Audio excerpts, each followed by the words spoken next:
ಚಿತ್ತಾಪುರದಲ್ಲಿ November 2ಕ್ಕೆ ಇಲ್ಲ RSS ಪಥ ಸಂಚಲನ. ನವೆಂಬರ್ 5ಕ್ಕೆ ಶಾಂತಿ ಸಭೆ ನಡೆಸುವಂತೆ ಹೈಕೋರ್ಟ್ ಸೂಚನೆ ಕೊಟ್ಟಿದೆ. 2 ದಿನದ ಹಿಂದೆ ಶಾಂತಿ ಸಭೆ ನಡೆದಿತ್ತು, ಅರ್ಜಿದಾರರು ಭಾಗಿಯಾಗಿರಲಿಲ್ಲ. ನವೆಂಬರ್ 5ಕ್ಕೆ ಶಾಂತಿ ಸಭೆಗೆ ಬರಲು ಅರ್ಜಿದಾರರು ಒಪ್ಪಿದ್ದಾರೆ. ಚಿತ್ತಾಪುರದಲ್ಲಿ ಆರ್ಎಸ್ಎಸ್ ಪಥ ಸಂಚಲನಕ್ಕೆ ಅನುಮತಿ ಕೋರಿದ್ದ ಅರ್ಜಿ ಇದಾಗಿತ್ತು. ಅಕ್ಟೋಬರ್ 28ಕ್ಕೆ ಶಾಂತಿ ಸಭೆ ನಡೆಸಿ ವರದಿ ನೀಡಲು ಕೋರ್ಟ್ ಹೇಳಿತ್ತು. ಅರ್ಜಿದಾರರೇ ಶಾಂತಿ ಸಭೆಗೆ ಬಂದಿಲ್ಲ ಅಂತ ಎಜಿ ಶಶಿಕಿರಣ್ ಶೆಟ್ಟಿ ಹೇಳಿದ್ದಾರೆ. ಅರ್ಜಿದಾರರ ಮನೆಯಲ್ಲಿ ಸಾವು ಸಂಭವಿಸಿದ್ರಿಂದ ಬರಲು ಆಗಿಲ್ಲ. ಆರ್ಎಸ್ಎಸ್ ಪರ ವಕೀಲರಿಂದ ಹೈಕೋರ್ಟ್ ಪೀಠಕ್ಕೆ ಮಾಹಿತಿ ನೀಡಲಾಗಿದೆ.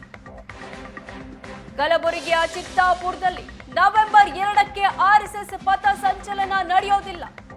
ನವೆಂಬರ್ 5ಕ್ಕೆ ಶಾಂತಿ ಸಭೆ ನಡೆಸುವಂತೆ ಹೈಕೋರ್ಟ್ ಸೂಚನೆ ಕೊಟ್ಟಿದೆ. 2 ದಿನದ ಹಿಂದೆ ಈ ಶಾಂತಿ ಸಭೆ ನಡೆದಿತ್ತು. ಈ ಸಭೆಯಲ್ಲಿ ಅರ್ಜಿದಾರರೇ ಭಾಗಿಯಾಗಿರಲಿಲ್ಲ. ಹೀಗಾಗಿ ಮತ್ತೆ ನವೆಂಬರ್ 5ಕ್ಕೆ ಶಾಂತಿ ಸಭೆ ನಡೆಸುವಂತೆ ಹೈಕೋರ್ಟ್ ಸೂಚಿಸಿದೆ. ಚಿತ್ತಾಪುರದಲ್ಲಿ ನವೆಂಬರ್ 2ಕ್ಕೆ ಆರ್ಎಸ್ಎಸ್ ಪಥ ಸಂಚಲನ ನಡೀತಿಲ್ಲ. ನವೆಂಬರ್ 5ಕ್ಕೆ ಶಾಂತಿ ಸಭೆ ನಡೆಸುವಂತೆ ಹೈಕೋರ್ಟ್ ಸೂಚಿಸಿದೆ. 2 ದಿನದ ಹಿಂದೆ ಶಾಂತಿ ಸಭೆ ನಡೆದಿತ್ತು, ಆದ್ರೆ ಅದು ಶಾಂತಿ ಸಭೆ ಆಗಿರಲಿಲ್ಲ. ನವೆಂಬರ್ 5ಕ್ಕೆ ಬೆಂಗಳೂರಿನ ಅಡ್ವೊಕೇಟ್ ಜನರಲ್ ಕಚೇರಿಯಲ್ಲಿ ಶಾಂತಿ ಸಭೆ ನಡೆಯಲಿದೆ. ಬೆಂಗಳೂರಿನ ಅಡ್ವೊಕೇಟ್ ಜನರಲ್ ಕಚೇರಿಯಲ್ಲಿ ನವೆಂಬರ್ 5ರ ಸಂಜೆ 4 ಗಂಟೆಗೆ ಸಭೆ ನಡೆಯಲಿದೆ. ಸಭೆಯಲ್ಲಿ ಅರ್ಜಿದಾರರ ಪರ ವಕೀಲರು, ಅಡ್ವೊಕೇಟ್ ಜನರಲ್ ಭಾಗಿಗೆ ಸೂಚನೆ ನೀಡಲಾಗಿದೆ. ಭವಿಷ್ಯದಲ್ಲಿ ವಿವಾದ ಉಂಟಾಗದಂತೆ ಪರಿಹಾರ ಹುಡುಕಲು ಹೈಕೋರ್ಟ್ ಸೂಚಿಸಿದೆ. ನವೆಂಬರ್ 7ಕ್ಕೆ ಶಾಂತಿ ಸಭೆ ವರದಿ ಕೋರ್ಟ್ಗೆ ಸಲ್ಲಿಸಲು ಹೈಕೋರ್ಟ್ ಸೂಚನೆ ಕೊಟ್ಟಿದೆ. ನವೆಂಬರ್ 7ಕ್ಕೆ ವಿಚಾರಣೆಯನ್ನ ಕಲಬುರಗಿ ಹೈಕೋರ್ಟ್ ಪೀಠ ಮುಂದೂಡಿದೆ.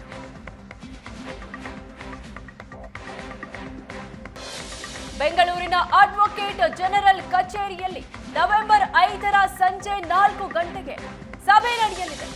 ಈ ಸಭೆಯಲ್ಲಿ ಅರ್ಜಿದಾರರ ಪರ ವಕೀಲರು, ಅಡ್ವೊಕೇಟ್ ಜನರಲ್ ಭಾಗಿಯಾಗಲು ಹೈಕೋರ್ಟ್ ಸೂಚಿಸಿದೆ. ಇನ್ನು ಈ ಬಗ್ಗೆ ಹೆಚ್ಚಿನ ಡೀಟೇಲ್ಸ್ ಕೊಡ್ತಾರೆ ನಮ್ಮ ಪ್ರತಿನಿಧಿ ರಮೇಶ್. 2ನೇ ತಾರೀಕು ಆರ್ಎಸ್ಎಸ್ ಪಥ ಸಂಚಲನ ನಡೆಯಲ್ಲ ಅನ್ನೋದು ಗೊತ್ತಾಗಿದೆ. ಇವತ್ತು ವಿಚಾರಣೆಯಲ್ಲಿ ಏನೆಲ್ಲ ನಡೀತು, ಯಾಕಾಗಿ ಮುಂದೂಡಲಾಯಿತು?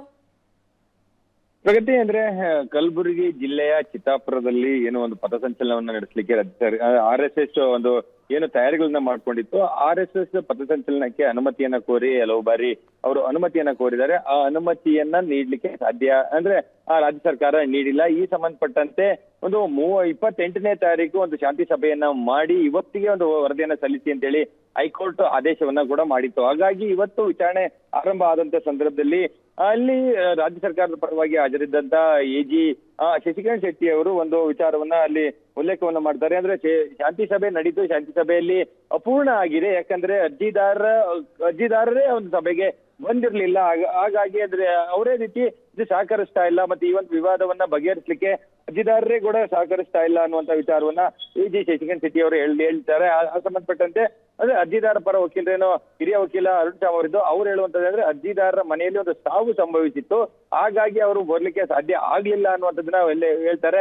ಆ ಒಂದು ಹಿನ್ನೆಲೆಯಲ್ಲಿ ಹೈಕೋರ್ಟ್ ಅಂದ್ರೆ ನ್ಯಾಯಮೂರ್ತಿಗಳಂತ MJS ಕಮಲ್ ಅವರು ಒಂದು ಅಸಮಾಧಾನವನ್ನು ವ್ಯಕ್ತಪಡಿಸ್ತಾರೆ. ಅಂದ್ರೆ ಅರ್ಜಿದಾರರೇ ಈ ರೀತಿ ಹೋಗ್ಲಿಲ್ಲ ಅಂದ್ರೆ ಹೇಗೆ ಅದು ಇಶ್ಯೂ ಬಗೆಹರಿತದೆ, ಅಥವಾ ಅವರ ವಕೀಲರಾಗ್ಲಿ ಅಥವಾ ಅವ್ರನ್ನ ಸಂಬಂಧಪಟ್ಟಂತೆ ಯಾರಾದ್ರು ಹೋಗಬೇಕಾಗಿತ್ತು ಅನ್ನುವಂಥದ್ದನ್ನು ಕೂಡ ಅಲ್ಲಿ ಉಲ್ಲೇಖವನ್ನ ಮಾಡಲಾಗುತ್ತೆ. ಸೊ ಹಾಗಾಗಿ ಇದಕ್ಕೆ ಸಂಬಂಧಪಟ್ಟಂತೆ ಒಂದು ಒಮ್ಮತ ಮೂಡಿಲ್ಲ. ಹಾಗಾಗಿ ನಾವು ಅಂದ್ರೆ ಅನುಮತಿಯನ್ನು ಕೊಡ್ಲಿಕ್ಕೆ ಸಾಧ್ಯ ಆಗಿಲ್ಲ ಅನ್ನೋದನ್ನ ಎಜಿ ಶಶಿಕಾಂತ್ ಶೆಟ್ಟಿ ಅವರು ಹೇಳ್ತಾರೆ. ಸೊ ಹಾಗಾಗಿ ಈ ಒಂದು ವಿಚಾರ ಸಂಬಂಧಪಟ್ಟಂತೆ ಮತ್ತೊಮ್ಮೆ ಶಾಂತಿ ಸಭೆಯನ್ನ ಮಾಡ್ಲಿಕ್ಕೆ ಸಾಧ್ಯ ಇದೆಯಾ ಅನ್ನುವಂಥದ್ದನ್ನ ಹೈಕೋರ್ಟ್ ಕೇಳುತ್ತೆ. ಅದಕ್ಕಿಂತ ಮೊದಲು ನೀವು ಹೀಗೆ ಒಬ್ಬರ ಮೇಲೆ ಒಬ್ರು ಅಂದ್ರೆ ಆರೋಪವನ್ನ ಮಾಡ್ತಾ ಹೋದ್ರೆ ಈ ಒಂದು ಅರ್ಜಿ ಸಂಬಂಧಪಟ್ಟಂತೆ ಮೆರಿಟ್ ಮೇಲೆ ವಾದವನ್ನ ಮಂಡಿಸಿ ಆ ಒಂದು ಹಿನ್ನೆಲೆಯಲ್ಲಿ ನಾನು ಈ ಒಂದು ಏನೋ ಅರ್ಜಿಯನ್ನ ಇತ್ಯರ್ಥ ಮಾಡ್ತೇವೆ ಅನ್ನುವಂಥ ವಿಚಾರನ ಕೂಡ ಹೇಳಲಿಕ್ಕೆ ಮುಂದಾಗ್ತಾರೆ. ಅದಾದ ನಂತರ ಮತ್ತೊಮ್ಮೆ ಶಾಂತಿ ಸಭೆಯನ್ನ ಮಾಡೋದಾದ್ರೆ ಅದಕ್ಕೆ ಸಂಬಂಧಪಟ್ಟಂತೆ ಇದ್ರೆ ಅರ್ಜಿದಾರರಾಗ್ಲಿ ಮತ್ತೆ ರೆಸ್ಪಾಂಡೆಂಟ್ ಪರವಾಗಿ ಅಡ್ವೊಕೇಟ್ ಜನರಲ್ ಅವರೇ ಈ ಒಂದು ಸಭೆಯಲ್ಲಿ ಭಾಗಿಯಾಗಿ ಈ ಒಂದು ವಿಷಯವನ್ನ ಒಂದು ಒಂದು ಸರಿಯಾದಂತ ರೀತಿಯಲ್ಲಿ ಬಗೆಹರಿಸುವಂತ ನಿಟ್ಟಿನಲ್ಲಿ ಒಂದು ಕ್ರಮವನ್ನ ಕೈಗೊಳ್ಳಬೇಕು ಅನ್ನುವಂಥದ್ದು. ಮತ್ತೆ ಯಾವತ್ತು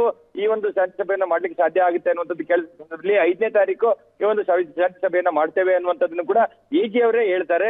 ಅದರ ಜೊತೆಗೆ ಎಲ್ಲಿ ಮಾಡ್ತೀರಿ, ಯಾವ ರೀತಿ, ಯಾವ ಟೈಮಿಗೆ ಮಾಡ್ತೀರಿ ಅಂತ ವಿಚಾರ ಸಂಬಂಧಪಟ್ಟಂತೆ ಬಂದ ಸಂದರ್ಭದಲ್ಲಿ ಕೂಡ ಅದು ಒಂದು ಬೆಂಗಳೂರಿನ ಹೈಕೋರ್ಟ್ ನಲ್ಲಿರುವಂತಹ ಅಡ್ವೊಕೇಟ್ ಜನರಲ್ ಅವರ ಕಚೇರಿಯಲ್ಲಿ 5ನೇ ತಾರೀಕು ಸಂಜೆ 4 ಗಂಟೆಗೆ ಸಭೆಯನ್ನ ಮಾಡ್ತೇವೆ ಅನ್ನುವಂಥದ್ದನ್ನ ಒಪ್ಕೊಳ್ತಾರೆ. ಅದರ ಜೊತೆಗೆ ಆ ಒಂದು ಸಭೆಯಲ್ಲಿ ಅರ್ಜಿದಾರರ ಪರ ವಕೀಲರುಗಳು ಮತ್ತೆ ಎಜಿ ಅವರು ಕೂಡ ಒಂದು ಭಾಗಿಯಾಗಬೇಕು. ಮತ್ತೆ ಎಲ್ಲರೂ ಕೂಡ ಒಂದು ಅವರ ಪ್ರತಿನಿಧಿಗಳು ಭಾಗವಹಿಸಿ ಈ ಒಂದು ವಿಚಾರವನ್ನ ಒಂದು ಸರಿಯಾದ ರೀತಿಯಲ್ಲಿ ಬಗೆಹರಿಸಬೇಕು ಅನ್ನೋಂಥದ್ದು. ಮತ್ತೆ ಅದರ ಜೊತೆಗೆ ಈ ರೀತಿಯಾದಂತಹ ಇಶ್ಯೂಗಳು ಭವಿಷ್ಯದಲ್ಲಿ ಮತ್ತೆ ಮರುಕಳಿಸಬಾರದು, ಇಂತಹ ವಿಷಯಗಳನ್ನ ಸರಿಯಾದ ರೀತಿ ಬಗೆಹರಿಸುವಂತ ನಿಟ್ಟಿನಲ್ಲಿ ಸರಿಯಾದಂತ ರೀತಿ ಒಂದು ನಿರ್ಧಾರವನ್ನು ತೆಗೆದುಕೊಳ್ಳಿ ಅನ್ನುವಂತ ಒಂದು ಸೂಚ್ಯವಾದಂತ ಒಂದು ನಿರ್ದೇಶನವನ್ನ ಅಥವಾ ಒಂದು ಸಲಹೆಯನ್ನು ಕೂಡ ಹೈಕೋರ್ಟ್ ಕೊಟ್ಟಿರುವಂತದ್ದು. ಅದನ್ನ ನೋಡ್ತಾ ಹೋದ್ರೆ ನವೆಂಬರ್ 2ನೇ ತಾರೀಕು RSS ಚಿತ್ತಾಪುರದಲ್ಲಿ ಒಂದು ಪಥಸಂಚಲನ ಮಾಡಬೇಕು ಅನ್ನೋ ನಿಟ್ಟಿನಲ್ಲಿ ಏನ್ ತಯಾರಿಗಳನ್ನ ಮಾಡ್ಕೊಂಡಿತ್ತು, ಆ ಒಂದು ನೋಡ್ತಾ ಹೋದ್ರೆ 2ನೇ ತಾರೀಕು ಪಥಸಂಚಲನ ನಡೆಯೋದಿಲ್ಲ. ಆದ್ರೆ ಪಥಸಂಚಲನ ಯಾವತ್ತು ನಡಿಬೇಕು ಅನ್ನೋ ನಿಟ್ಟಿನಲ್ಲಿ ಮತ್ತೆ ಮುಂದಿನ ಡೇಟ್ ಅನ್ನ ಯಾವುದೇ ರೀತಿ ಈವರೆಗೆ ಚರ್ಚೆ ಆಗ್ಲಿಲ್ಲ. ಆದ್ರೆ ಶಾಂತಿ ಸಭೆ ಯಾವತ್ತು ನಡಿಬೇಕು, ಜೊತೆಗೆ ಮುಂದಿನ ವಿಚಾರಣೆಯನ್ನ ನವೆಂಬರ್ 7ನೇ ತಾರೀಕು ವಿಚಾರಣೆ ಮುಂದೂಡಿರುವಂತದ್ದು. ನವೆಂಬರ್ 7ನೇ ತಾರೀಕು 2:30ಕ್ಕೆ ವಿಚಾರಣೆ ನಡೆಯುತ್ತೆ. ಆ ಸಂದರ್ಭದಲ್ಲಿ ಶಾಂತಿ. ಥ್ಯಾಂಕ್ ಯು ರಮೇಶ್ ನಿಮ್ಮೆಲ್ಲ ಡೀಟೇಲ್ಸ್ಗೆ.